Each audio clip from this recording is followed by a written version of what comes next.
Hello, welcome to this week's episode of What One Thing. One business, one story, and one lesson to take away in action every week for small business owners looking to grow. I'm Hayley Baxter. Phil Davenport, and today we have the absolute pleasure of talking to Dawn Baxter. Dawn is a multi-business entrepreneur, owner of an award-winning marketing agency, and coach to multi-potentialites. Now, Dawn, I'd like to start off with a cheeky question. Tell me, what is a potentialite? So, a multi-potentialite. Hello, Phil. Hello, Hayley. Thank you for having me. A multi-potentialite is basically a multi-passionate entrepreneur. Quite often we find that multi-potentialites tend to be neurodiverse. So we do find people who are on the ADD, ADHD, or autism spectrum tend to have lots of different passions when they go into business for themselves. And basically, it's somebody who perhaps finds it a little bit more difficult to take on that usual mainstream advice, which is stay in your lane, stick to a niche, be just one thing, because they're incredibly passionate about lots of different things, which actually is the spirit of entrepreneurialism. So many entrepreneurs have fingers in lots of different pies. You would have never said to Richard Branson, don't get into transport, stick to your CDs. That mainstream advice is stick to one thing, get good at one thing, be known for one thing. So we actively support people who reject that narrative, the anti-niche, I suppose. So yeah, that's basically what a multi-potentialite is. I absolutely love that. I love that it's something different than the norm. Absolutely love it. So before we get to your one thing, Dawn, let us know, was there a challenge or a turning point or a wake-up moment just to set the scene a little bit around what was going on in your business? Yeah, so I thought about a few different things that I could bring to this question, because I think it's important to note that when you're in business and you're truly in it and you're working in it day in, day out, and it's a real thing, not the shiny thing that you see online, not the shiny thing that it says on your website, not even the thing that you can see, people, even the most authentic of us still shine things up before we put them out publicly. Because the truth of the matter is, I could have probably given you one of 20 really impactful challenges that have changed the way that I do business going forward. And I'm sure that those 20 are still only my baby steps. I'm sure that there'll probably be hundreds more. The best entrepreneurs that I know are learning from the seat of their pants. They're just like, I want to say winging it, but it's not winging it. It's moving through lessons with intention, knowing the things you don't know and making active steps towards those things. But I think the biggest challenge from my overall bird's eye view as a business owner and having multiple businesses has been the bottleneck that I create myself in my own business. And that is one that I'd love to tell you has a immediate one-stop happy ending. It's got a happy ending now, and there are practical, functional frameworks that we've implemented to make that better and to make that work for us. But it took me 2 or 3 times of getting smacked round the face with that lesson before I actually got it right. It kept coming back time and time again to me being the bottleneck in my business and not actually allowing myself the opportunity to move through business without hitting ultimate burnout. And I've hit burnout twice really severely, and at least another twice in a mild way whilst I've been learning the lesson and putting the frameworks and actions into place to combat that challenge. That's a great what one thing, because it is absolutely a real challenge that I would suggest every single growing business owner, if you've got desires to grow your business in a big way, absolutely that is a challenge that every one of us faces. So, what was happening in your business that alerted you to the fact that you were the bottleneck? Because it's really tricky, abdicate versus delegate in business. And in my opinion, sometimes you need to be the bottleneck to understand what the process is that you're going to delegate out.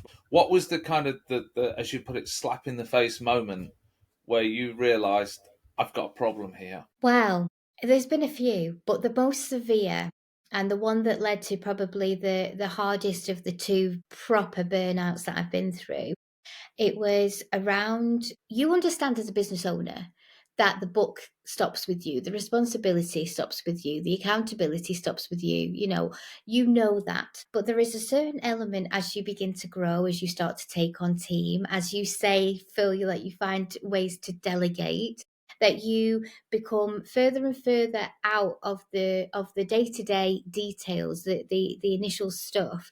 And that's the way it's meant to work. You're almost meant to take a step back and get the bird's eye view, still be the CEO, still be the person who understands everything that you've given away, so that you can still be that support and leadership to your team in a proper way, not just in a title way, but an actual, I understand the task that I've given other people to achieve and all of that kind of stuff. But what kept happening for me is that the delegation would only be successful to a certain degree. And what was happening was we were taking on really immersive projects, and I understood fully what needed to be, kind of completed for the client. And then we would have these meetings, and I'm sure everybody who's ever worked in corporate or has ever taken on teams of, I don't know, maybe even 5+ people, you can find yourself very easily slipping into meetings that are 2-hour meetings that should have been a 5-minute read email, or WhatsApps that are constantly going between every team member till 11, 12, 1 a.m. with the communications. And quite a lot of it is it's just not necessary. The problem that happened that kept bringing me back into burnout was that it still needed to be me that approved everything. And that was the bridge back into burnout, where the empowerment piece was there. I trusted my team. I was giving them the opportunity, but they did not have the confidence in their own work and their own stylation. They hadn't kind of got their feet wet, and I hadn't created unknowingly, in my kind of casual, loving, no, you've got this, I believe in you, go for it, girl. I hadn't actually created a more operational, constructive framework where they'd had the opportunity to test those theories out before I threw them in. And this is where my loving, casual, kind of, almost slightly hippie style of entrepreneurship really failed me. And it made me, I had to go back to my corporate days and start thinking about businesses that I'd been a part of, and some of the systems and operations and frameworks that I hated about corporate life, I had to then implement, because it turns out they're bloody useful.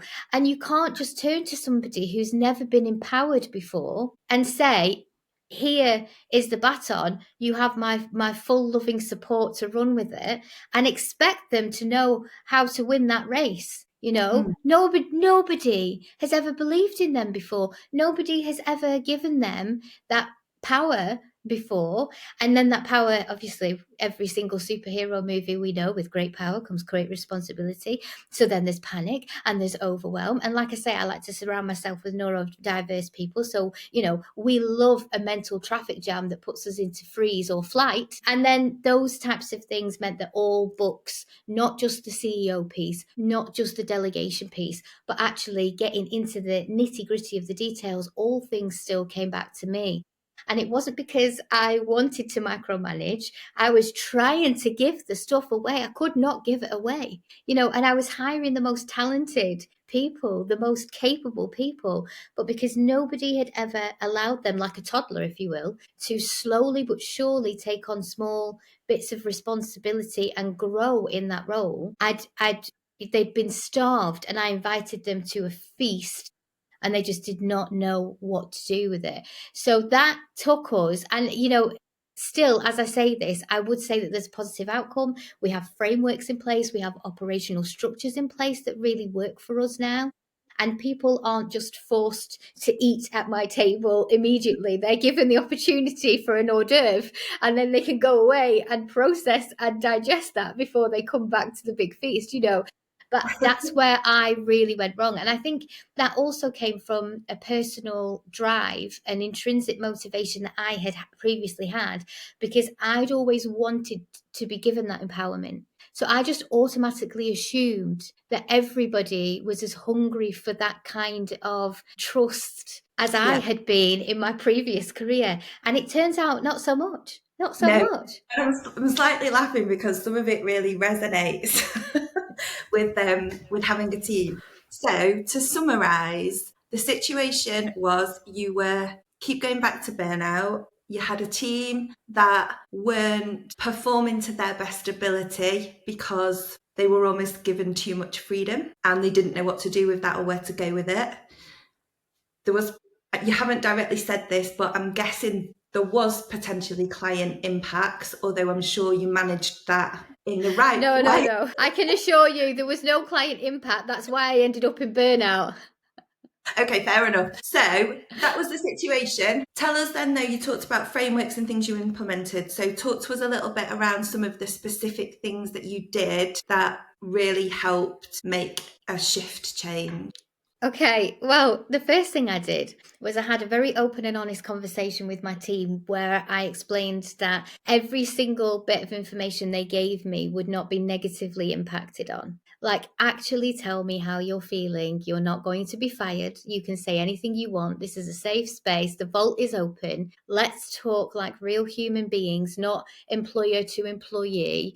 Let's actually just have a conversation. Because the thing is, it's interesting, Hayley, that you look at that situation and you think maybe that they didn't perform. The team actually performed really well, but the entire time they did so, they were just looking for my reassurance, like tiny little chicks in the nest looking for mummy all the time.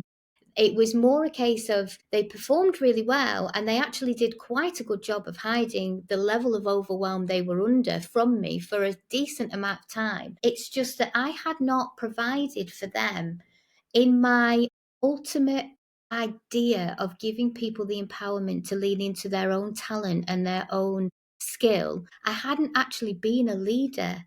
What I'd done is completely inadvertently is I'd almost deserted them. I'd abandoned them a little bit. So the first thing was communication. We opened up that door where you are allowed to say anything and you will not be reprimanded for it. Like, just let it out. Let's have a conversation that's actually truthful and honest and open. And, we won't get offended, but we'll find a solution together. That was the first thing. The second thing was I actually started listening to my team about what they wanted to do. Not everybody wants to be a director level team member. Some team just want to come in, do their bit, and go home and have no other responsibility.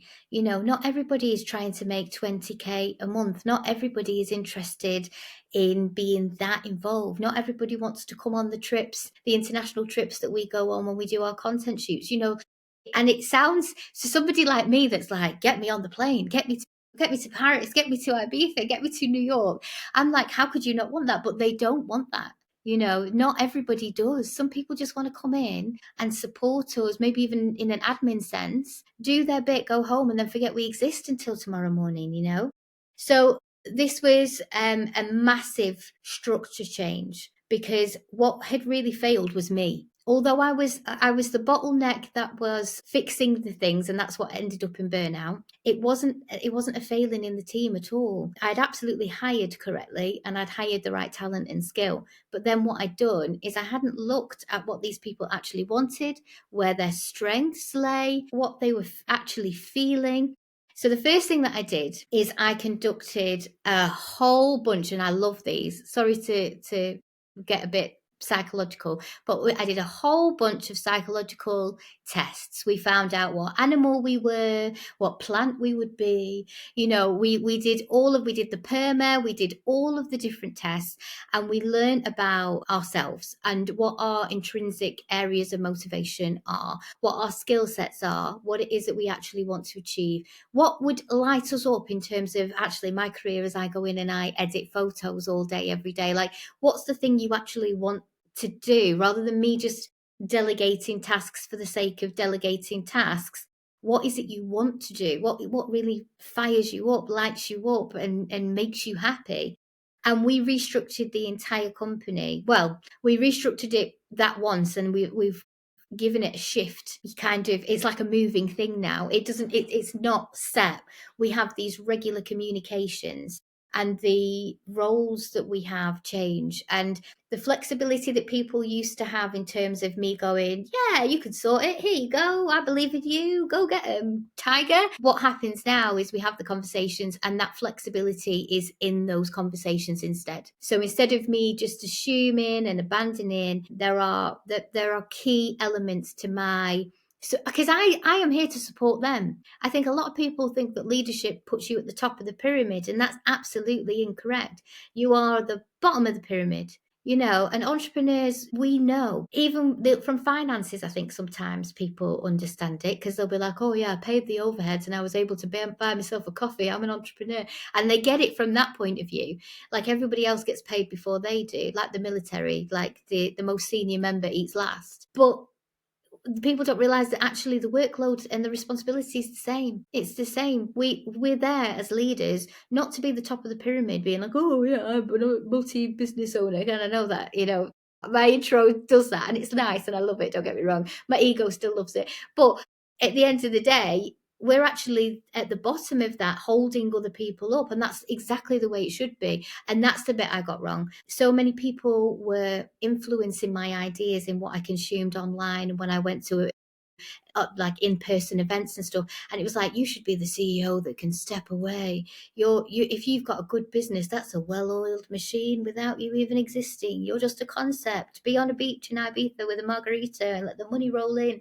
And it's like, actually 99.9% of successful businesses do not have leaders that abandon their team. That's just not how it works. Yes, there are ways that you can step out, but often they're not the things that we're fed when we get into this world. And sometimes that can be a real thump back to earth when you realize that. But yeah, operational frameworks, good communication, change in where the flexibility actually lands.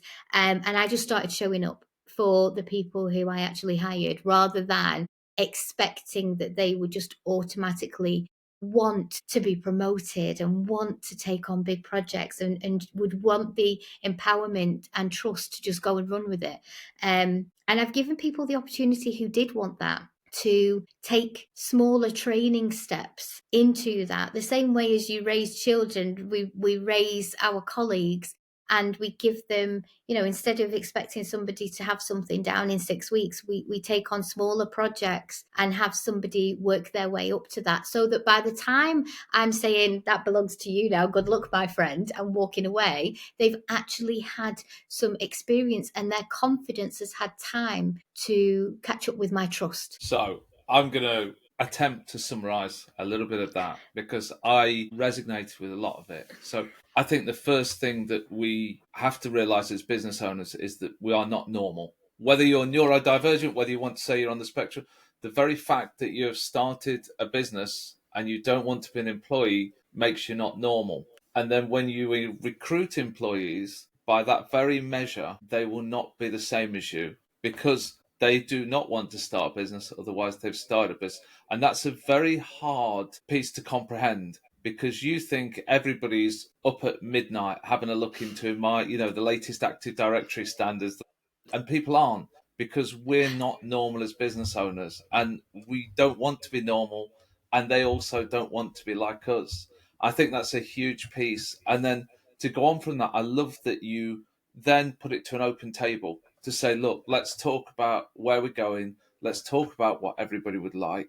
And then you really went a third step that I've not done, that I've dickered around with and thought about, which is then going, okay, do we want to go to the step where we get a kind of psychological assessment and maybe we get somebody to come in and have a look at how our team functions? Because, I mean, if you were Man United, Chelsea, I don't watch the football anymore. If you were a top team manager, that's exactly what you would want. How are your star players working? Because not everybody can be Ronaldo wandering around the pitch and doing everything. You need those stalwart players. And then you translated that into having a systemized business lead to go through. and that was your what one thing. It was really one thing wrapped into 3 or 4 steps, and I really like that, and I think that is something that everybody could implement. What are Yeah. your thoughts on that, Hayley? You summarised it really well. I think doing the psychological test is an interesting step, because I don't think many businesses do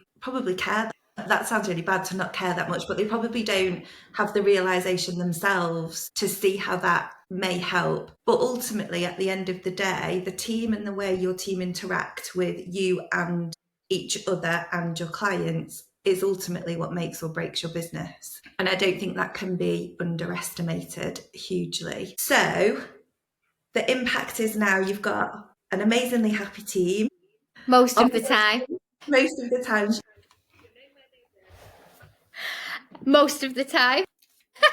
Until you need to stop yourself from your 20 ideas that you want to implement today. That's the thing now, darling. When burnout kind of reaches my door now, it's from a different angle. Usually it is the fact that if I give myself even so much as a day away from the business to relax, that's when my brain likes to switch on and provide for me, 20 new potential, enjoyable, global acting, wonderful money making ideas that really I should get up off this couch and start doing right now. So yeah, you're right.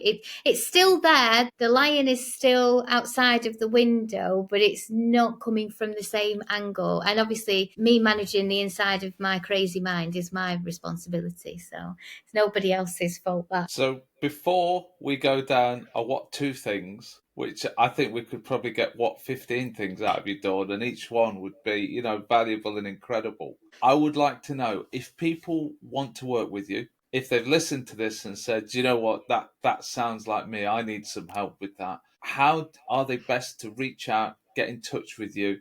Give us a shameless plug of who you'd like to work with and how they can work with you. Okay, a shameless plug. Well, the first thing to know is that I'm everywhere, because you can't have a digital marketing agency and then scrimp on your visibility. Do you know what I mean? It's just not good business. So I think most people find me through Facebook. That seems to be my most active area, but I am literally all over the internet. It's mad. So you can find me quite easily anywhere. And I think, the end of the day, we love working with people who are in that space where they either want to up level what they're doing in terms of being able to get the good quality clients that actually align with them, or they're willing to do some work on themselves so that they can be the entrepreneur or business owner or CEO, whatever they, identify as themselves, that is their best self. We do a lot of work in positive psychology alongside the strategy. All of our sales stuff that we do has to do with sales psychology, but with ethical standards. And we actually train social media managers to the highest level, the only recognized certification level quality standard in the UK. People, when they come to us, that's the thing that they should be looking for if they wanted to work with us. Those are the things that we kind of like really excel at. But I'm willing to have a cup of tea and a chat with anybody, and I know a lot of people. So if we're never the right fit, if there's any opportunity, if somebody wants to explore, I have a full blooming pink book of wonderful entrepreneurs and supports, and I can usually direct people to where they need to go, even if we're not the fit. Sorry, Hayley, go on. I was just going to say that I've only worked with you, Dawn, a little bit, but my experience of that is that you're one of the most loveliest people I've ever met. You're a huge supporter of people and you are so organised. It is unbelievable, absolutely off the charts, the organisation. And you are also an amazing singer. Just have to put that out there. Thanks, love. And would you prefer people to phone you, email you, LinkedIn message you? What's your preferred way for somebody to reach out, Dawn? So I am an ADHD unicorn. Do not call me. I might love you dearly. I'm not answering. You can voice note me. I don't mind a voice note. It's not that I don't want to hear you. I just don't want to be stuck on a call because I'll never get off. Text me, message me, email me. All of those things are absolutely fine. Carry a pigeon, no problem. But don't ever ring. Jesus, no. If you ring me, you're not getting picked up. Sorry. Oh, thank you so much for joining us, Dawn. Thank you for having me. Wow, Dawn was energy and positivity personified, and really hit with some great points about diversity, not just of business owners, but between business owners and their employees. And they really stuck with me. What was your big takeaway, Hayley? So my big takeaway, there was probably two things really. One is that how important your team are in the success of your business, which I believe sometimes is easy to forget that in the day-to-day running of everything, but they really are, particularly if you want to be more than a one or two person business. If you really want to grow, the team are the ones that will make or break that and really they'll make the investing in your team and doing all the things that Dawn talked about will make the journey a different journey for you as a business owner than doing it a different way, is probably how I'd sum it up. And the second thing is that putting the things in place to remove you as the bottleneck as you realise it is a really important thing around business growth as well. Because we so often we're the ones doing the doing. We set the business up. I don't know any business owner that I've ever met that actually wrote processes at the point they did the process, I'm sure there are a few out there, but they are few, not the many. And it's easy because of that. It's then easier and easier for you to become the bottleneck.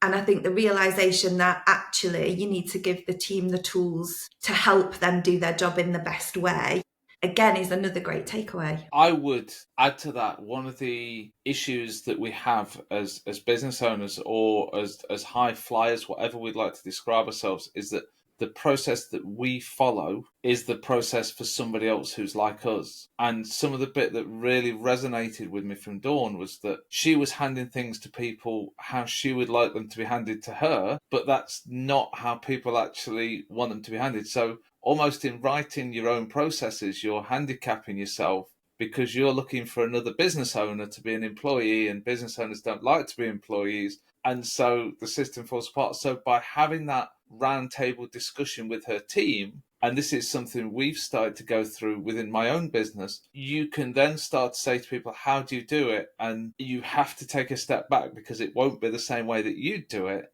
but it will probably be a slightly slower, slightly more methodical way of coming to the same conclusion at the end of it. And I think that was added to by running psychological tests and seeing how your team members work, how they operate, how their minds operate. And I think what a great tool to empower your team with as well, because if you give them those kind of tests, even if they leave your employment in 10 years, whatever, they've had that done, and that's something that they can use if they choose to work on themselves or to become, to improve themselves as they go forward. Yes, that it is a good thing that. And the thing, and we've spoken about this before, that you don't realise yourself how you are, not wholly anyway, you've always got blind spots.